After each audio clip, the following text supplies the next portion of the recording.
Wendy, I've heard about this thing called a banquet event order, and I've often wondered uh, who generates it? How does all this happen? So, an event manager, plays many roles and pulls a lot of things together, and one of that is a BEO. Um, that's how BEOs are something that is very much needed to convey all of what's going to happen at a meeting in writing and in paper. So oftentimes it starts out as a template. So there's certain fields that must be filled in: the who, the what, the where, and the why type of information. We talked about meeting space and agendas and timelines, and so all of these details for the meeting go into writing so that it can be communicated to the various departments. Right down to the details, the banquet event order gets into the specifics of the menu planning and what's being served, when it's being served, how it's being served, and then even to the specific dietary restrictions if they have vegetarian meals and how that's going to work. So that goes to the banquet department, and that gets translated to the captain or the banquet captain for who's on the floor for the actual event, so they know what their expectations are, what needs to be delivered. One of the things I like about BEOs is that it gives the event manager or conference service manager an opportunity to put some fine communication details in writing. For instance, if a client had a program last year and there were lines at the bars, that might be what be considered a flag issue, and you would want to make sure that that did not happen at this year's event.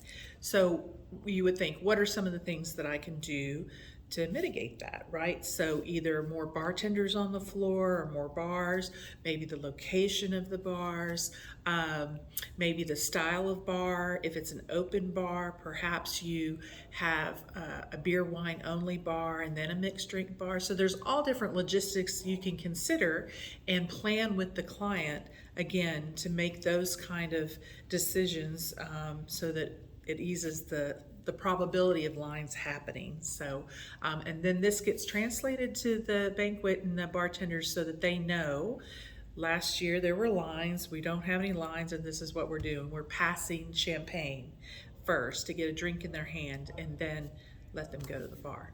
So just a So sample. it starts with the banquet event order, then it goes to the different departments like Yes. AV, like, okay, Yes. so it all starts, the BEO is kind of the heart. Yes. And then at some point, the customer, the meeting planner looks at the BEO Yes. and sees if everybody's communicating. Is that? Yes, so basically, a meeting planner uses the BEO as their kind of reporting to look, or in there what they call the Bible. Oftentimes it's referred to the event specification guide or the Bible, so that they can see what has been planned.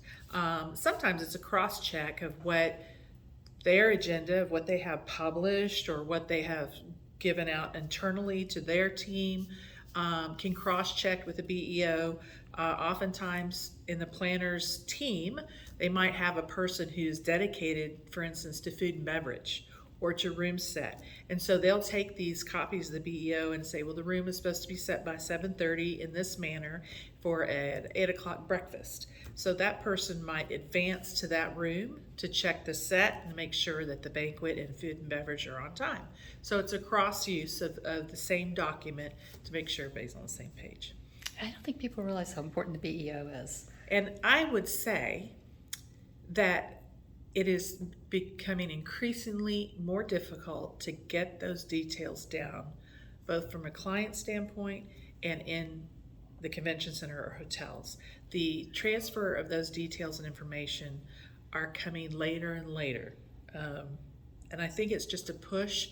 As I mentioned maybe earlier, you didn't know we were having a meeting in 6 weeks. Oh, now we're having a meeting in 6 weeks. What do we want to do? From their internal client is going, what's the purpose of this meeting?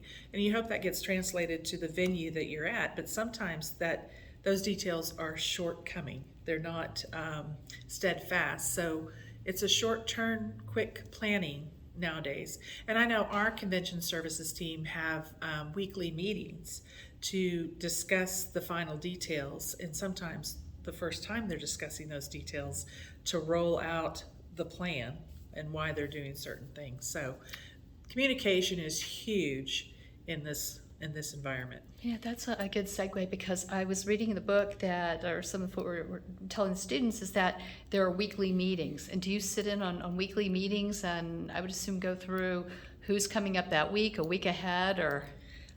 So traditionally, we'd have the start of the meeting might be a post-con or post-conference meeting about what happened the week before, what worked, what didn't work, were the clients happy, what were some internal issues that we might need to address, if any, and then you roll in right into the next week's. So we're going to talk a little bit about guarantees and accounts and that sort of thing, and that meeting is prominent to share the latest numbers, the latest sets, any changes that have come about from the last time we visited about it. There's also monthly planning meetings where you look at 4 weeks in advance, and that's more of a 30,000 look down, say, okay, well, we have 2,000 people coming this week, we have another, 5 groups that week, and that sort of thing, so you can get an idea of forecasting what's ahead of you. Wow. I just see all these coming in, and so with the room layouts, and because that's part of the BEO is selecting which rooms, and if they have staging, do you review every meeting layout with a fire marshal, or how does the fire marshal play in? Yes. So, in truth be told, in the contract, the client books a specific amount of space. So that is kind of all sketched out. But so you are going to have, your contract is you're going to have an event here, you're going to be responsible for X amount of dollars, whether it be attributable to food and beverage or meeting space. When it gets to the convention services manager, again, that's when the details start coming in. And when you're basing a number, let's say 1,000 people in attendance, and then you have 1,400 coming, you need to relook at that space and see if it fits for what they want to do and recalibrate all that. All that recalibrating is done literally the week before. Food and beverage has to know 72 hours out what they call the guarantee. I'm guaranteeing you this number of people for a food and beverage standpoint. So the fire marshal comes in and does a final check before the first meeting happens. If there's a large room set change or a different event, they come in. So Irving's Fire is very consistent and but also we know what our requirements are. You don't block doors, you watch for exit signs, you have to place chairs a certain amount of feet away from the exits, same with staging. So there's a lot of rules and regulations that go into the facility and venue in general that you have to know. You can't set that there because it's not 20 feet away from the egress for people to get out. So you always have to know the fire plan and the safety plan, and those are risk management that's covered with the planner too.